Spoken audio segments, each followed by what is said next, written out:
Welcome to the Emotional and Mental Health Summit. My name is Dolores Andrew Gavin and I'm your host. I am the founder of The Mythic Fairy, a dedicated children's website for all things emotional health.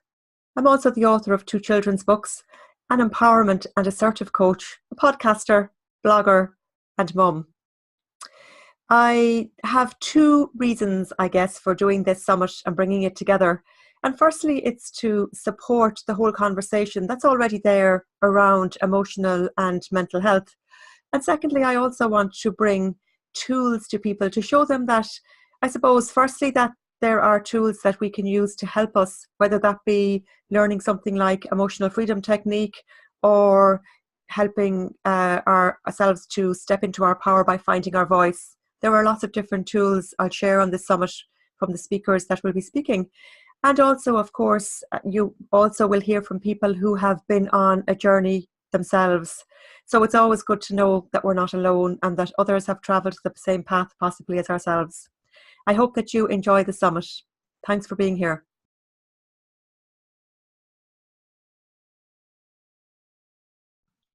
Welcome back to the Emotional and Mental Health Summit.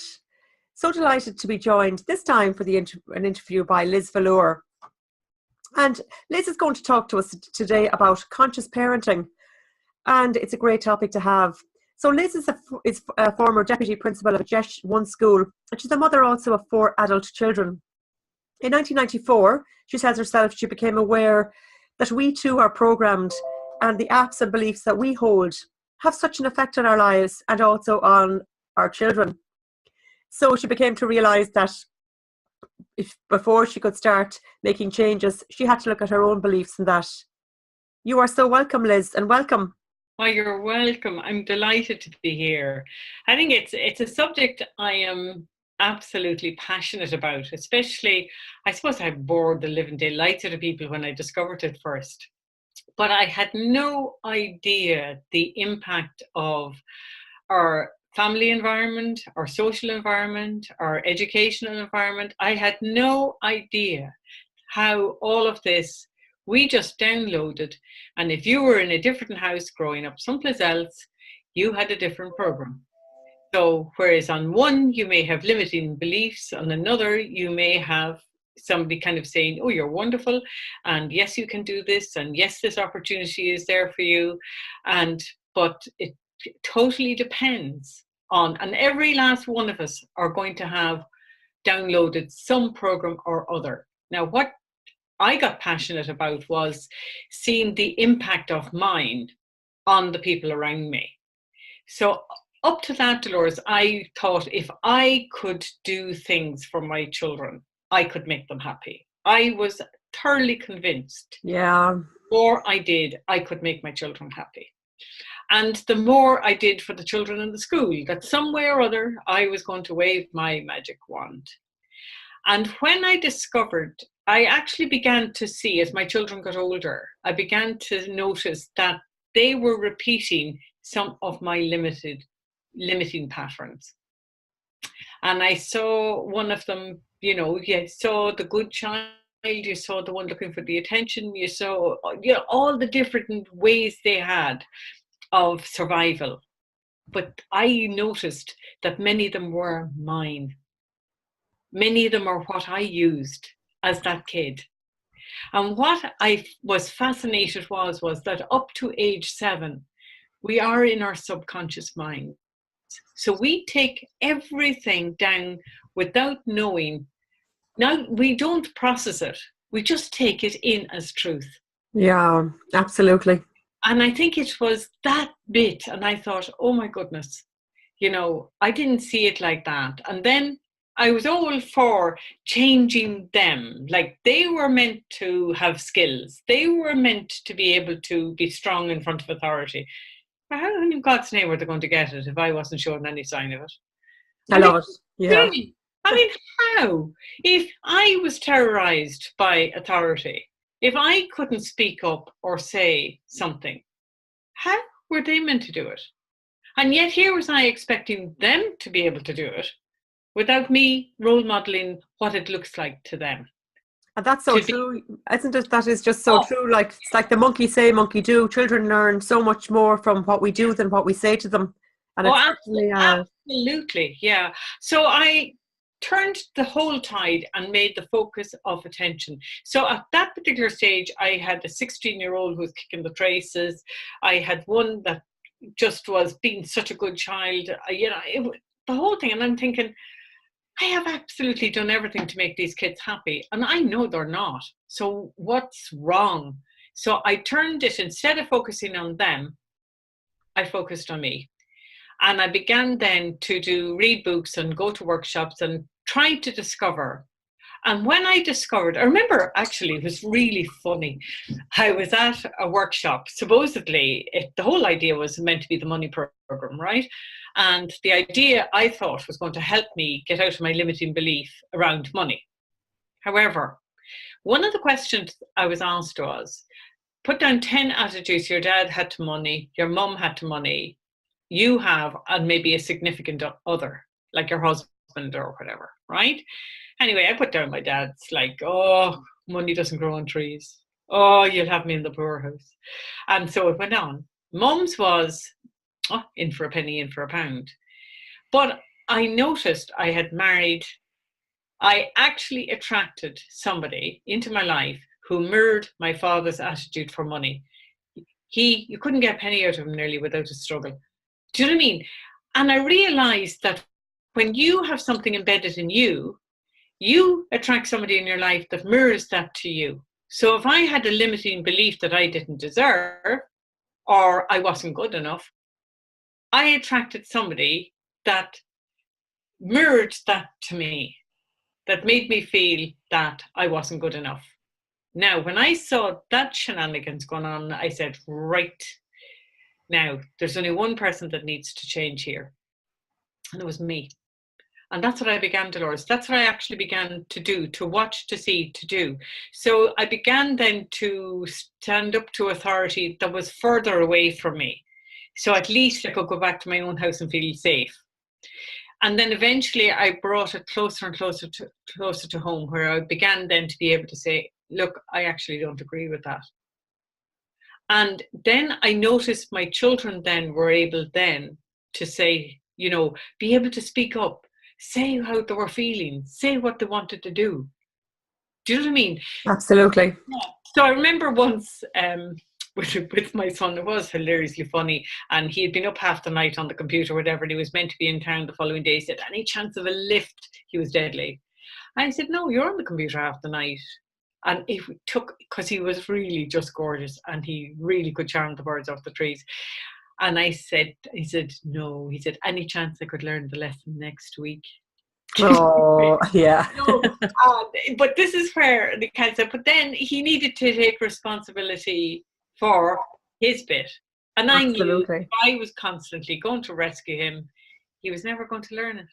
But it's amazing that he actually picked up on that awareness, and I love that, the fact that he did, yeah. And I know that we don't give them enough credit sometimes, but they're so cute, and they really know well how to. Children know well how to. But at least if they're getting the lesson and they understand that he understood that there was a consequence to his actions, and but this is where children actually learn responsibility. Yeah. It's in these things. It's not in whether they make their bed every morning, or it's in these things. It's in these things. Like, I always remember my daughter asking me for a lift or whatever. And I said, God, can you not see I'm exhausted? And she said, look, my job is to chance my arm. Your job is to say no if you want. I love it. Fair play to her. I know. But do you see what she was learning? She was learning how to speak. Yeah, and that's actually, and they're life tools, aren't they? I mean, we bring them with us then through every stage of our lives, through when we go into employment and everything. If we don't have resilience and if we don't able to problem solve at a young age. Yeah. And this is the whole thing of children and problem solving. Like, I saw it because I worked in a DEIS school, and an awful lot of the children there had been used to blaming somebody else, right? And they'd been used to maybe parents or whatever. It was a culture of blame everybody, but whatever it is, it's not anything to do with me. So I had to learn how to respond rather than react, because they could trigger you and to me one day and say, "Will you shut up, you handicapped old one?" And like the old me earlier on, insecure me, would have reacted to that. Like this me just turned around and said, "What did you forget?" He said, "What?" I said, "What did you forget?" And he said, "To be good." I said, "Yeah, come on with me." And we sorted it out. Now, you see, if we respond rather than react, the outcome is totally different, because you'll frame what you need to say. But when I didn't have any leadership qualities, I wasn't able to do it. It was like two kids bouncing off each other. Yeah. And it's a Because vicious cycle, isn't it? I mean, it just keeps happening, and it will happen, and that same story will regurgitate itself until we actually do the work on ourselves. Because you see, the thing is, you have chaos meeting chaos. You have one hurt person bouncing off another hurt person. Yeah. And that creates trouble. So even if when you're changing it and you're going about changing it at the start, I used to say to them, "Look, right now, I can't speak. Right now, I haven't even sorted out my thoughts. So I'm going to let you go away to calm, and I'll go away to calm, and I promise you, I will sit down with you then and I'll talk." And that changed everything. That absolutely changed everything. Whereas before, I'd be like thinking of, like, I mean, why are you coming at me now? If you know what I mean, why can't you just be good? Like, I mean, why can't you just get on with it? But I knew that's negating how they feel. And if you negate how your children feel, you negate how you feel. But it's the worst crime of all, to negate how they feel. Right? Because their feelings are the language of the soul. My feelings are the language of the soul. And so when you honor how they feel, like, you don't have to sort their problem, but you can actually look and say, "Gosh, you seem very frustrated with that." Name it. Name the thing you're seeing. And that helps them put a name on the feeling that's taken over them at that stage. And it's very interesting to see the difference, because suddenly if you can name it, it's almost like they say, "God, she's actually listening to me. She can actually hear me." And they go on and go on. They could be giving out about this, that, or the other. And then in the end of it all, they turn around, and it's almost like in all of that, at the end of it, when they've finally calmed down, they find their own solution. And they're so grateful they were able to bounce it off you rather than you get in there to fix it for them. Because when you get in there to fix it for them, you're only coming from your program. It may not necessarily be the right solution for them. And that's the very good point about it, is that we all have our own backstories, and that even our children, even though we reared them, and we might rear 4 children the same way, that they each have their own backstory as well, and their perception of how they're being responded to as a child by their parents. So it's just amazing that, exactly, and as you say, these bouncing of stories constantly it's just going to give the same result each time. It is, yeah, absolutely. Until somebody shifts, you're going to get the same story. Yeah. And you're going to have the same belief about that child. Like, that's why, you know, when I was chatting the other day about children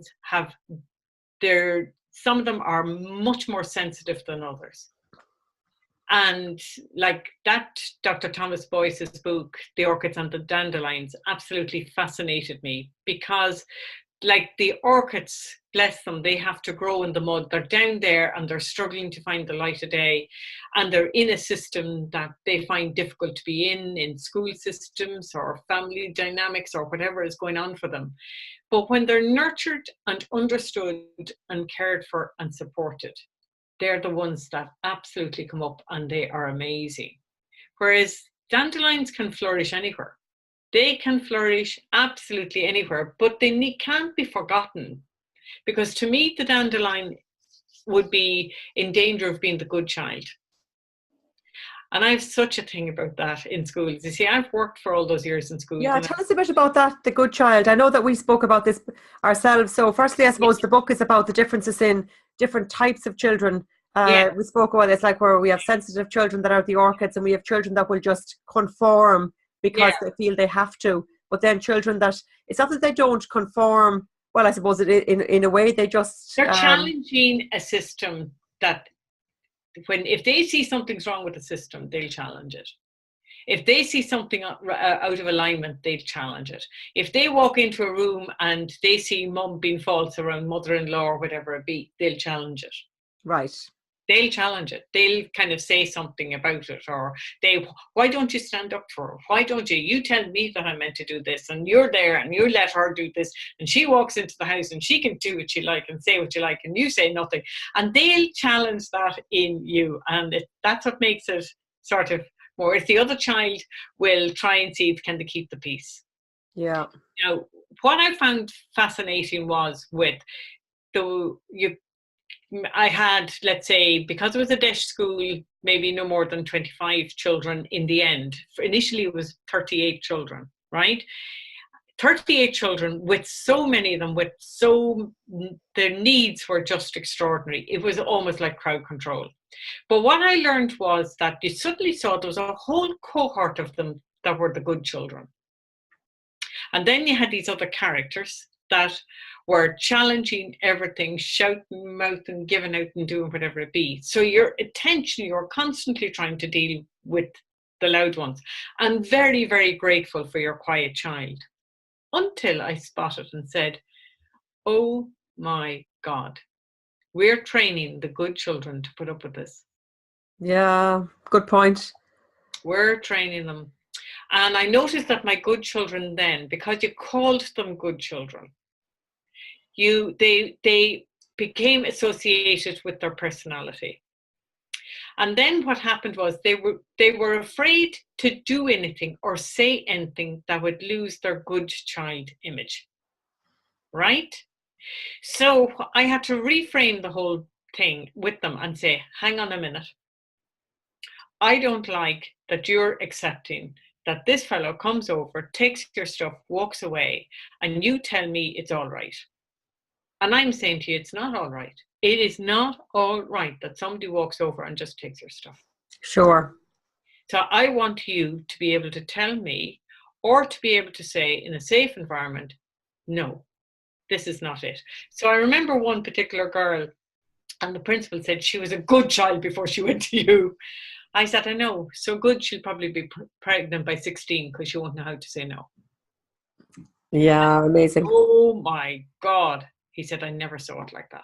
Yeah, well, I think it's a great perspective because a lot of people don't look at it like that. When you said that to me as well, it's like, wow, it's really, it's a completely different view of how to look at good children. What I wanted to do, yeah, it is an eye-opener because you're praising the personality of the child. And then because they have the good child image, and then sometimes they get really upset because inside they know they're not the good child because they want to scream, or they really would love to batter their brother or whatever it be, and they can't do it because they're the good child, right? And this leads to a lot of resentment, and a lot of stuff can build up in there. But what you're doing is you want your children, all of them, to be able to communicate appropriately. And that goes for your noisy one. So the noisy one you have to say, now you can calm down, and I promise I'll listen to you once you've calmed, right? And when they're little and they do things like maybe start thumping the sister or do something, say, hang on a minute, you can't thump your sister. You can't, because that hurts her. But here, divert the attention. Here's a cushion. Beat into that. Kick it around if you want, but not your sister. So, but you're not saying you're a bad boy for touching your sister. There isn't a judgment with it. You're correcting a behavior and you're moving it along in that way. So what you're doing is you're redirecting the behavior to something appropriate. That's and wonderful. I did that with the children in the school. And what they would try to do, and what kids try to do with you too, Dolores, is this. You see, they're used to, whatever you're used to, you're going to bring it back to it, right? So they're used to somebody shouting at them. So what they do is they keep trying to trigger you until you shout. Once you shout, then you're out of control. Then they turn around and say, oh, do you look at your woman? There she is shouting at me. And that gets them away from their responsibility for what they did. So I had to learn how to zip the lip strike while the iron is cold and say, sorry, I'm not going to react to this. The reality is this was the behavior and that's the consequence. And after a while, I remember 2 girls coming to me and they were gas kids, and the kids say, oh, miss, do we have to stay in today? And I said, look, it'll be over and done with. And then when their little bit of downtime where they had to stay in for a while because of their behavior was over, thanks, miss, it's finished now. Can we go out? I said, yeah, off you go. You can go out now. Yeah. But there was no hard feelings because it wasn't personalized. You weren't making them into being bold children. You were getting it that the behavior was. And this is the whole way with being conscious of what we bring to it. I mean, just like when your children get to you, right, and they really trigger you, right, you watch your mother coming out of you. Where do you think you're going at this hour of the night? What do you think you're doing? I mean, do you think it was Rome built in a day? Would you look at this? Is that all you're doing? And you can watch some of the stuff coming out of the mouth. And people say, oh my God, I'm getting more like my mother every day. And I'm thinking, it's only a program. That's all. And if that program is not helpful, for God's sake, just stop in your tracks and say, hang on a minute, my mother used to say that, but what do I want to say now? So that's the approach you give people. You tell them to watch what they're saying. Have you got a few steps for us there that we can kind of take along? Definitely, Dolores. Always watch your body language. Okay, say for example, you were used to, as a kid, somebody standing there with a look on them. Right? And then you do exactly the same to your child. Well, you know exactly. You only have to give that look.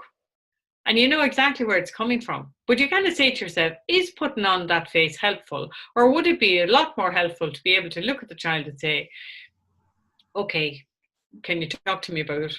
What is it? You know, if you shout at a child and say, why did you do that? You're going to get a lie. Guaranteed. Because they go on the defensive. Yeah. Okay, talk me through this one. What happened here? You know what I mean? And with the tone of voice completely disarms them. And then when they realize, and what I was constantly saying to them, look, I'm not perfect and you're not perfect. I just want you to know that, and we'll never be. However, every time we make a mistake, we can look and see what way we can do it better the next time. It's totally different. Absolutely. And it's totally different. What way can I do it? Because people talk a lot, Dolores, about self-esteem. But when you self-esteem, it's like you rate things. So you do certain things to build up your self-esteem, and you eventually get yourself through school, through college, through whatever, to get the big job, and you raise your self-esteem. But if your job is taken away from you and your car is taken away from you, your self-esteem is in your boots. But if you can bring your children up and yourself up to accept yourself just as you are, as a unique human being, you're perfect. And through that, you just work in your life and you improve things and you be the best self that you can be. You're not reliant on the job, the position, the car for people to accept you. Once you absolutely accept yourself, you are not looking for the approval of other people. And would you say then, though, that could you look at it like that, if you like yourself the way you are, would you tie that in within your self-esteem would be good and your self-confidence? Yeah, it would be good. But I often think with self-esteem, I'm trying to put nearly like a value on me in some way. I'm trying to put a box on me, a form on me, because this discovery of who you are, you actually, as you discover and let go of beliefs and stuff, you get bigger. Do you know what I mean? Because you feel better about who you are, much better about who you are. So suddenly, like I remember when I quit the teaching, when I retired a couple of years ago, I walked out the door and that was the last heard. And you had spent 21 years of literally eat, sleep, and breathing, let's say, working with the kids. That's it, you're gone. If I was reliant on that job to give me position in society, or that job to make me somebody, I'd have been in some state at the end of that. Do you know what I mean? Yeah, I Because do. you're suddenly a nobody. You walk out the door and you're a total nobody. That's if call it your self-esteem, call it your self-acceptance. If it's You're like your dependent, worth. If your worth is inbuilt into absolutely, your job into and all who that. you are. Yeah. And if you go out and people, the minute they say to you, and what are you doing? Or what's your child doing? Or which school are they going to? You know what I mean? I'm sorry, I went to Girly National School. There were 2 outdoor toilets. There was 2 holes in them. It was wooden, and there was a piece of paper over it that said only to be used when necessary. I don't care. Yeah. Do you know what I mean? That was and that is the God's honest truth. I know, it's Small great. little Actually, country it's national a breath of fresh air talking to you. It's wonderful. So you now actually you've written a book as well, actually. I have. I've written Taking Flight, the Caged Bird. The Caged So what's that Bird about, Liz? Tell us a bit about what the book is about. it's actually my story. I think I have a copy here. I do. Can you see that? Yes, lovely. Okay. Caged Bird was my mind. Okay. I was totally caged by ideas, beliefs, everything from my family. I mean, down to I felt so stupid because I always remember, because my maiden name was Dylan, I never saw Dylan any good, the teacher. I can still hear her saying it. Yeah. Or go home and feed the cows and the pigs and the chickens whenever is back there, because that's all you're fit for. Do you know what I mean? And her own one nun gave out to me and she said, "You're not going to write essays. Your sister is much better at doing them." I said, "That's because she pays me to do them." Oh, I love it. She pays me. And she did in here. And like you sort of felt, oh my God, as if you had straw in your hair. Like, so when you're not identifying, you go out there with the intention of doing the best job you can do. And you go out there with being the best intention of being the best of who you can be, to people all around you, to the kids you meet, to doesn't matter. This is who you are. So if all the rest is taken away from you, you are still this person. You're still this unique person. And that, I think, is so important. The other book I was part of, I co-authored with Donna Kennedy, We Summit Together. Yes, tell us about that as well. And that's about, my one in it is about finding your purpose. And finding purpose for kids, oh, it's magic. Dolores, I love it. It's magic. Because what you're doing is you're really looking at that child and you're taking a look to see where that child's interests are, what's of value to them.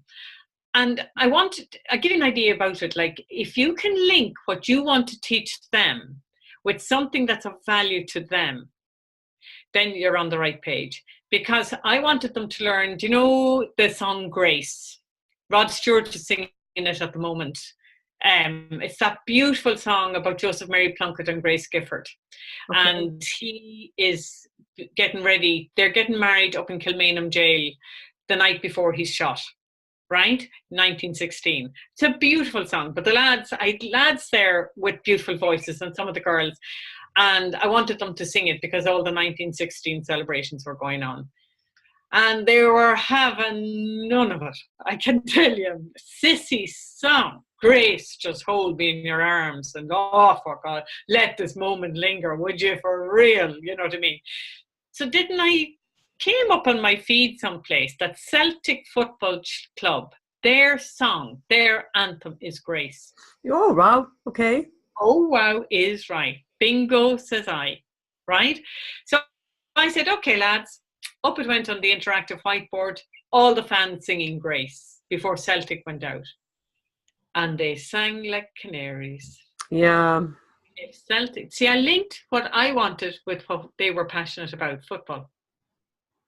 You know, a little lad wouldn't read for me because it wasn't in his culture, but he was a brilliant footballer.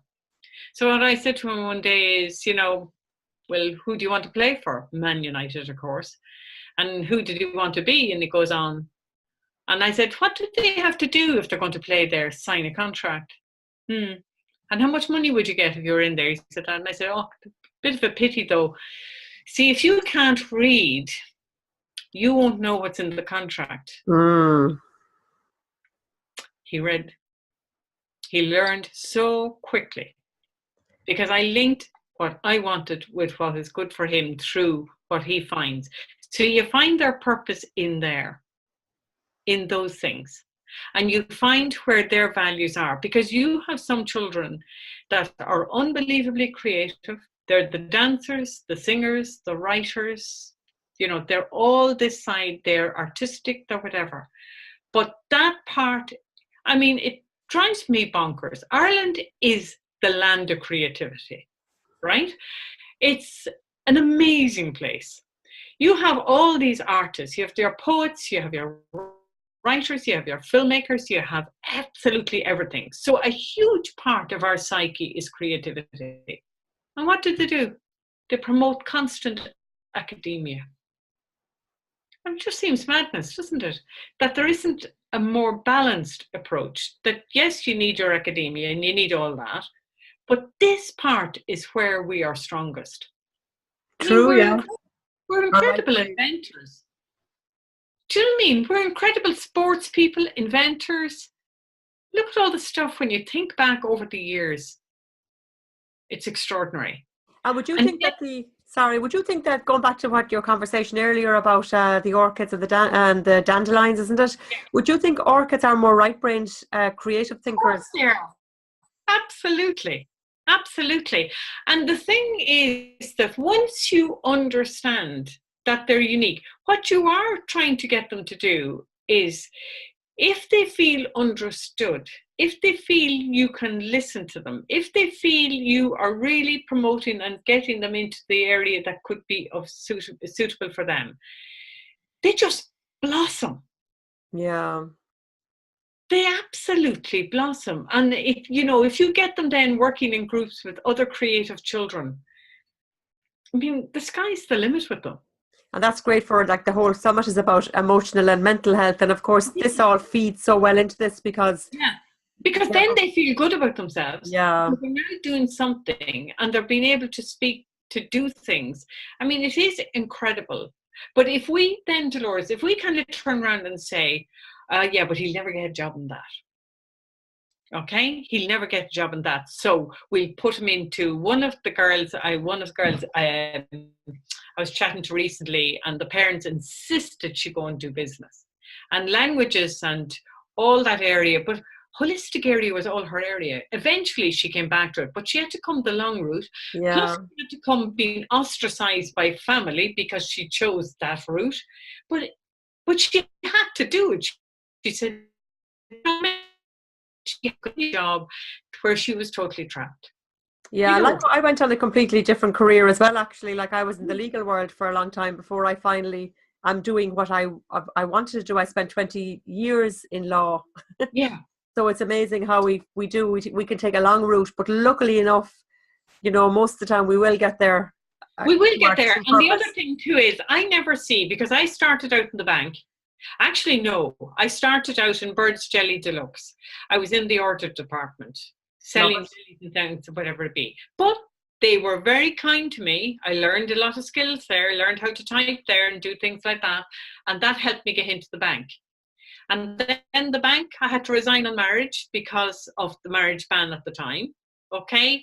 And then out of that then came the fact I went to UCD. And then in UCD, then this other thing came up in Carysford.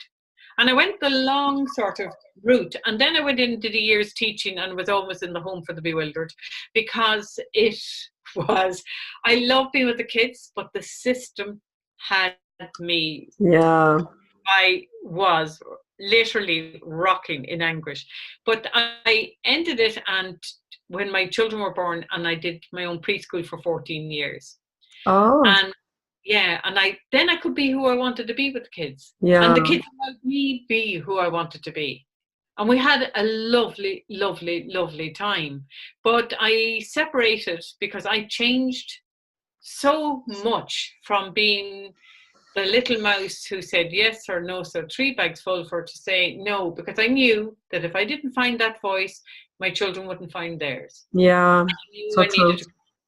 to move so forward. So, and then I went back into teaching, Lucky reluctantly. people that you did go back into teaching, though, You because, know, I mean, wow, yeah. I know being with them, and I, do you know, Dolores, I loved the Bowles children, because they were the ones, they stretched you, they were creative, they were chancers, they were everything, but I loved working with them Wow. because I really did. I really genuinely loved working with them, and eventually you were able to bring them in. As one kid said to him, Miss, it's too hard to be good. I can't be like that mushroom head over there, I, it was, I loved working in the Desh area too, because, I mean, they just called you. Like one day I went in there and your man looked at me and he kind of said, Jesus, you look wrecked.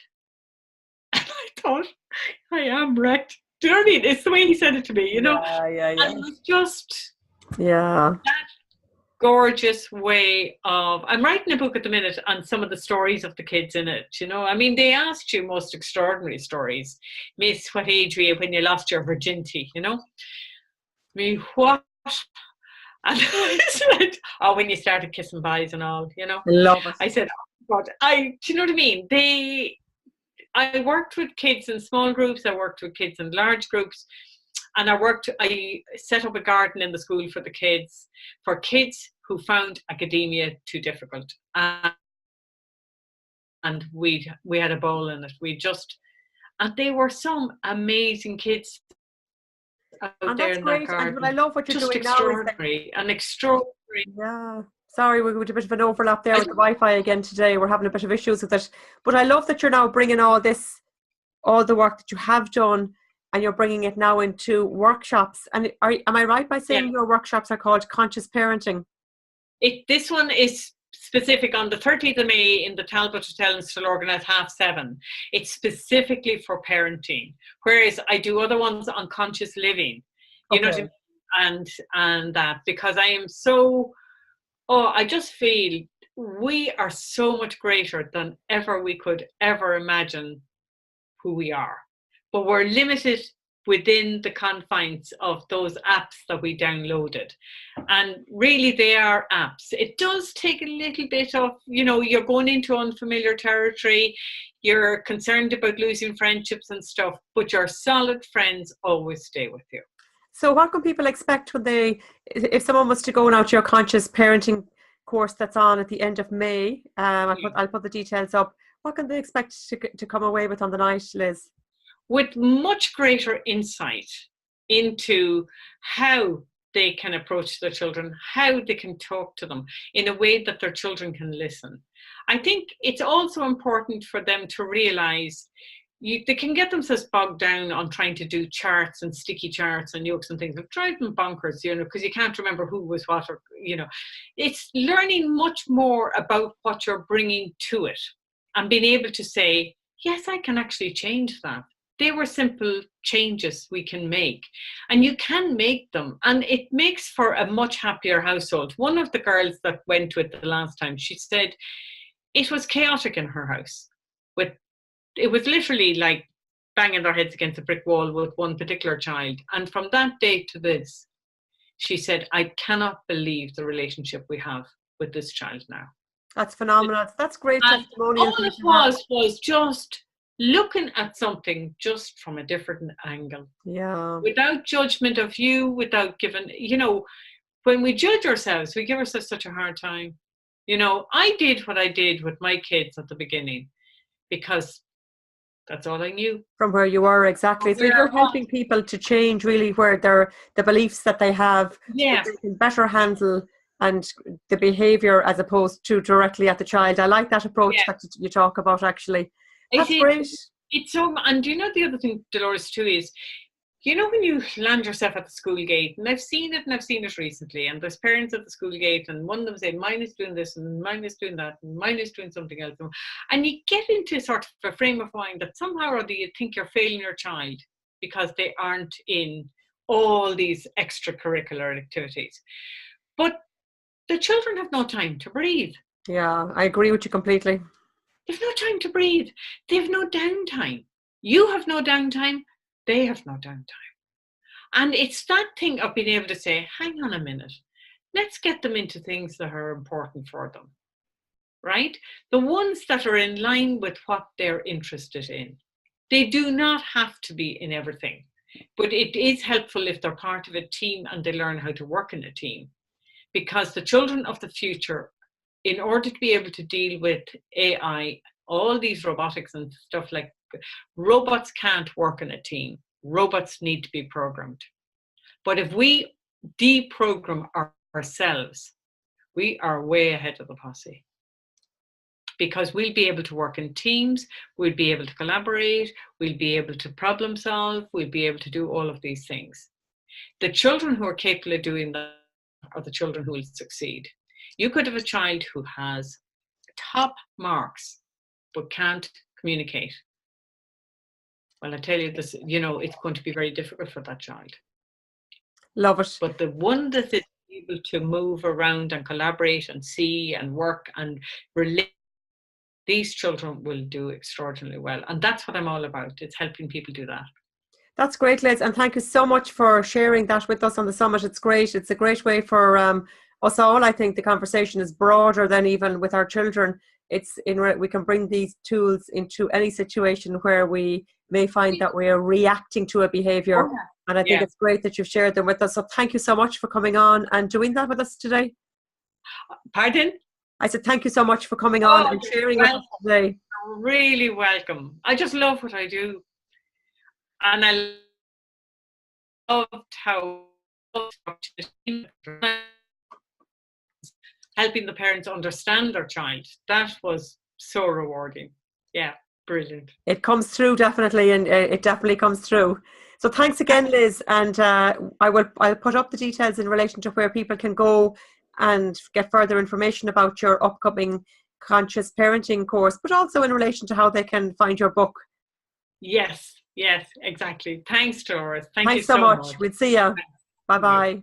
Bye-bye.